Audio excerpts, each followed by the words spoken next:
I represent, then my confidence. I am the greatest. I cannot lose. I'm pretty. And every man believes he's the greatest. Every man would like to be the greatest. Many want to say this, but they fear it. And they see this in myself, and some hate me for it, and some love me for it. Do you have a bodyguard? No. You don't? I got one bodyguard. He has no eyes, though he sees. He has no ears, though he hears. He remembers everything with the aid of mind and memory. When he wishes to create a thing, he just orders it to be, and it comes into existence. That's God. Oh, he's my bodyguard. He's your bodyguard. He's the supreme. What would you like people to think about you when you've gone? I'd like for them to say he took a few cups of love. He took 1 tablespoon of patience, 1 teaspoon of generosity, 1 pint of kindness. He took 1 quart of laughter, 1 pinch of concern, and then he mixed willingness with happiness. He added lots of faith, and he stirred it up well. Then he spread it over a span of a lifetime, and he served it to each and every deserving person he met. I studied life, I studied people, and I'm educated on this. But when it comes to reading and writing, I'm not. I may be illiterate in that. But when it comes to common sense, when it comes to feelings, when it comes to love, compassion, heart for people, then I'm rich. Yeah. I wrote something once that says, where is man's wealth? His wealth is in his knowledge. For if his wealth was in the bank and not in his knowledge, then he don't possess it because it's in the bank. You understand? My wealth is in my knowledge. I'm a spokesman for my people, and I want to represent my people, and I don't want to be a bad representative. I can't be blind, because the blind lead the blind, they all fall in the ditch. No, I want to say something right here. This might make you all think. Life is not really long. Let's say the average person, 30 years old. If you're 30 years old, you are not but about 7 years old. How can I prove it? Add up all the 7, 8, 9 hours you slept for 30 years. Out of 30 years, out of all the nights, last night when you went to bed and woke up this morning, you don't remember a thing.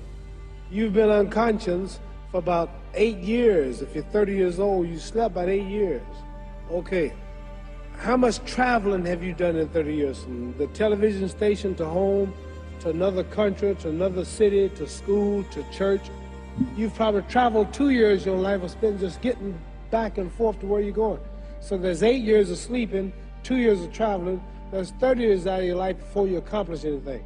How long do you sit in school? In America, we stay in school from the 1st grade to 12th grade. 6 hours a day for 12 years. Break it down, you sat in a classroom for 3 years without leaving. Okay, 2 years of traveling, 8 years of sleeping, 3 years of school. How many movies have you went to? How many wrestling matches? How much entertainment? How many movie theaters, live plays, baseball games? Probably 2 years of entertainment. So by the time a man, you older people know him, bear with us what I'm saying, by the time you have children, by the time you have made a way for your children, by the time you've paid for your home, you're pushing 60 years old. So life is real short. See, Ali, that's the only thing about Ali. When you were watching Ali get beaten up as an old man, even if that was a young kid, he's not going to quit. You got to kill him. He won't quit. Even he was getting beat up every round, getting kicked out of my lab at home. And it's a champ. No, come on, let me out. Come on out. They wouldn't stop. He would have to stay up there and just take the beating like a man. He wouldn't quit. And the way I respect a guy like that so much, I have so much admiration for a guy like that so much, but it's just not right to be that way as a human being. Just say it's over. I come back and fight another day else. You got me, you know. And listen, I always like to think I'm a bad. I don't give a, but that's a part of Ali. That's where he overshines me, because I can't understand a man that's willing to just really die for this, you know. And I talk that, but he's the real. Why does it make you emotional? Is it talking about him or the relation to you? Me, Ali's a giant. There's no way other fighters can match him. He'll die for this shit. He'll die. I'm not gonna die for this. Everybody has a purpose in life. Everybody has a destiny. And the knowledge of that destiny enables one to fulfill it. See, so everything was put here for purpose. Ants, buzzards, trees, and it's the knowing of that purpose that enables every man to fulfill it. And life begins when a person realizes his purpose in life. Very few people know how to go about finding what's the best purpose in their life that they should try to fulfill. And mine was just to be the world heavyweight champion. And then also not only being the champion, but keeping my dignity, my pride, and my manhood, not Uncle Tom, as they say, selling out my people just for the white man's dollar.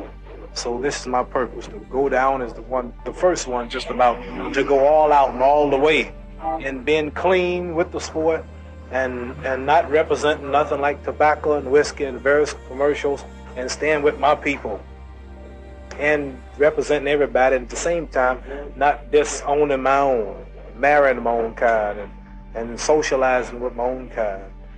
But I belong to the world as far as being the champion, but I let it be known that I am black, and I will always be black and with black, even if I mean give up all the money and everything that I can be offered from boxing.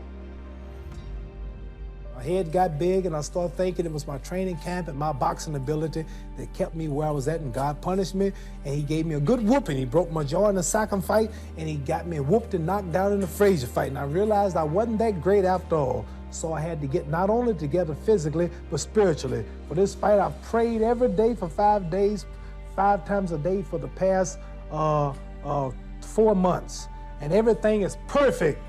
And if Allah's with me, it ain't no way no man can win. No way. Because I'm representing God. I'm representing the freedom of black people in America. I want to be the one black man who stands up and look at white people and tell the truth, who don't sell them out, who don't Uncle Dom, who don't promote cigarettes, don't promote whiskey, take his fame to uplift his little brother in the ghetto.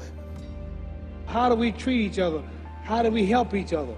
So, I'm going to dedicate my life to using my name and popularity, helping charities, helping people, uniting people, bringing people bumming each other because of religious beliefs.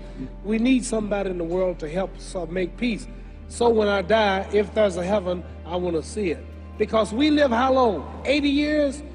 The odds are everybody in this room, some of you are going to be dead 20 years from now, some of you are going to be dead 50 years from now, some are going to be dead 30, and some are going to be dead 60, 70 years now. We all going to die soon. And if you live to be, say, 125 years old, which we don't do, right? Let's say we live to be 250, and you can have sex for 145 of those years. You're going to come to the end after that. So, we don't have but about 80 years on earth. This is a test to see where will we spend our life in heaven or hell. This is not the life now. Your real self is inside you. Your body gets old. Some of you go to look at the fridge, you don't have no teeth.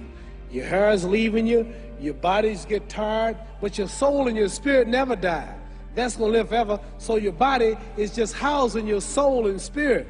So God is testing us on how we treat each other, how we live, to see where our real home be in heaven.